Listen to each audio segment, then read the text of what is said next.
Hello mga kapobre, magandang gabi no. Ayan mga kapobre, napakasarap na ulam ito mga kapobre. So ayan ang ating fish fillet mga kapobre. May gagawin tayo nito mga kapobre. Ayan.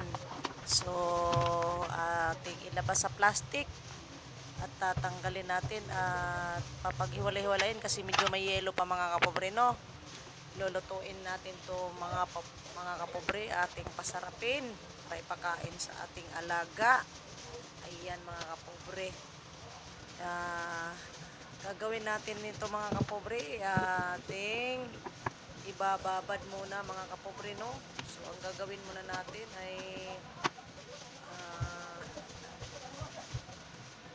gasan natin ng kaunti to ngayon kasi medyo may yelo pa para pagbabad natin ay mag-absorb yung babad sa case fillet. Ayan mga kapobre. Pasensya na mga kapobre sa aking boses na mamaos kasi ako.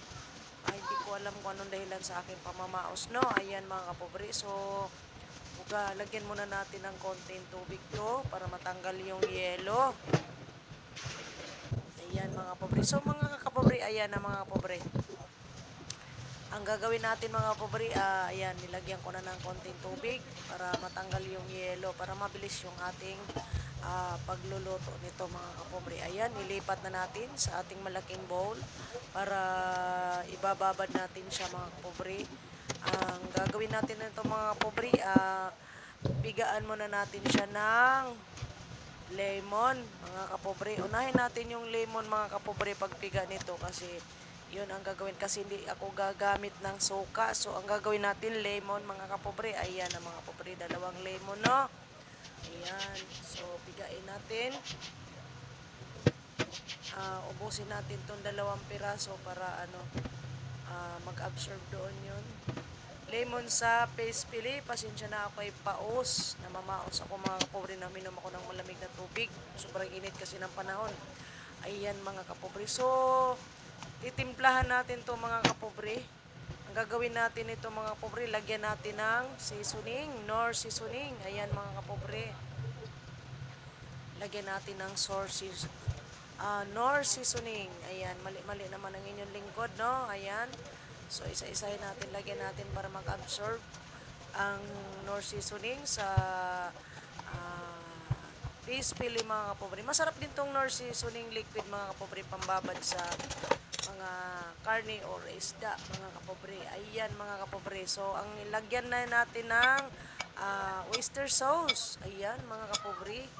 So, halu-haluin lang natin ito pagkatapos para mag-absorb din yung oyster sauce sa fish fillet mga kapobre. Hindi tayo gagamit dito ng asin mga kapobre. Kasi itong oyster sauce at saka yung nor seasoning liquid ay yun ay mag-absorb na doon sa fish fillet. So, hindi na kailangan natin maglagay ng asin. So, maglagay tayo ng onion powder. White onion powder mga kapobre. At saka garlic powder. White pa rin yan. So, yan ang ilalagay natin. At saka maglagay din tayo ng garlic, pamintang crack lang mga kapobre. Ilagay ito. Ayan. O, konti lang. So, halu-haluin lang natin ito mga kapobre para mag-absorb yung ilalagay natin dito sa fish fillet, no? Ayan, tapos ibabad natin to mga kapobre ng 1 oras. Ayan na. Ayan na mga kapobre. So, ang gagawin natin mga kapobre, nag-init ako ng kawali. So, ipiprito na natin siya.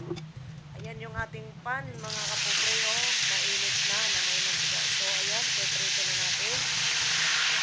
Gagawin naman natin dito mga kapobre, pagprito. Gustong gusto ko to yung brown ang isda. Ayan mga kapobre. Oh, ayan. Oh, brown na brown. Napakasarap ito mga kapobre. Yan ang gusto kong prito sa fish fillet mga kapobre. Medyo crispy siya kasi pag nalagayan ito mamaya ng ang kanyang sauce na gagawin natin ay lalambot din yan. Ang gusto ko talaga sa ganyan ay brown. Dito nang maputi pa. Ayan mga kapobre. Napakasarap ito dahil nababad ka sa ating mga sangkap na Ayan mga kapobre no. Ayan. Napakasarap nito. So, i-brown din natin ulit mga kapobre. Ayan. So, ayan na mga kapobre. Ayan mga kapobre no. Magawa na tayo ng ating sauce sa ating fish fillet. So, igisa na natin yung ating bawang. I-brown lang natin. Tapos, isunod natin yung sibuyas bombay at saka spring onion. So, isabay-sabay na lang natin yan mga kapobre para mabilis lang Ah, ayan mga kapobre, ang spring onion, idagdag natin. Tapos mga kapobre, maglagay tayo isunod natin yung ah, konting, ayan mga kapobre, nor seasoning para mas sumarap din yung ating sauce. Ayan mga kapobre. So maglagay din tayo ng cornstarch ako konti lang para lumapot yung konti yung ating sauce mga kapobre.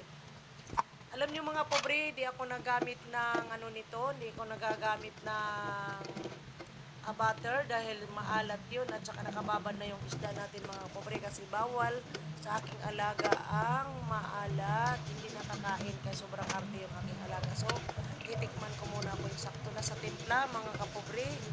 So, dagdagan natin, kulang pa sa timpla, dagdagan natin konting nor seasoning liquid. So, ayun, sapol na mga kapobre, napakasarap na no.